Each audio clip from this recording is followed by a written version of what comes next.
Orang. Orang. Okey, ada point, ada point. Okey, jadi isim fa'il ni apa benda sebenarnya? Okey, tulis maksud dia. Jangan dengar saja apa yang saya tulis ni, tulis sekali. Okey, isim fa'il ni, dia punya maksud adalah kata nama untuk pelaku. Itulah maksud isim fa'il. Isim fa'il ni adalah kata nama untuk pelaku. Ataupun secara ringkasnya kalau korang nak faham lebih detail apa itu isim fa'il. Isim fa'il ni dia adalah satu wazan di mana bila kita gunakan dia, automatik makna perkataan tu akan jadi orang. Bila kita gunakan wazan isim fa'il, automatik makna perkataan tu akan jadi orang. Contoh.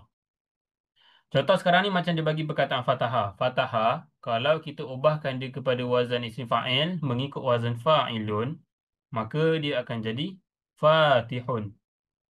Jadi Fatihun ni apa maksud dia? Fatihun ni maksud dia adalah pembuka. Kenapa jadi pembuka? Jadi pembuka lah sebab isim fa'il tu kan adalah wazan yang bila kita gunakan dia akan jadi orang. Pembuka tu kan orang. Gitu. Jadi, kalau korang tak nak gunakan pembuka, korang boleh guna juga orang yang membuka.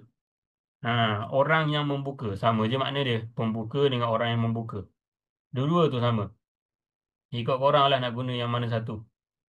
Tapi kalau saya, saya lebih gemar guna yang ni lah. Orang yang.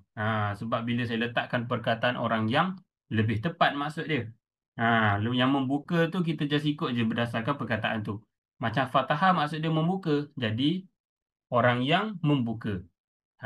Gitu. Sebab kita akan ubahkan fi'il tu jadi orang. Jadi, kata kerja tu secara mudahnya kata kerja tu dia akan jadi orang lah. Disebabkannya fathah maka dia jadi fatihun. Maksud fatihun adalah orang yang membuka ataupun pembuka. Nama ni macam ada kaitan dengan Sultan Al-Fatih lah. Inilah asal-usul nama Sultan Al-Fatih sebenarnya. Berasal daripada perkataan fathah. Kemudian diubah menjadi fatih. Fatihun. Kalau bahasa Arab ni kita sebut fatihun lah. Tapi kalau kita orang Melayu biasa sebut fatih je. Fatih. Fatih tu maksudnya pembuka. Kenalah dengan nama dia orang yang buka kota Turki tu. Gitu. Okey, dekat isim fa'il ni ada yang nak bertanya ke?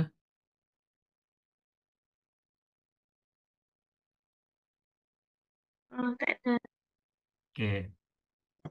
Seterusnya kita pergi pula kepada isim maf'ul. Isim maf'ul ni apa pula maksud dia? Maksud isim maf'ul ni adalah kata nama dibuat. Isim maf'ul ni adalah kata nama dibuat.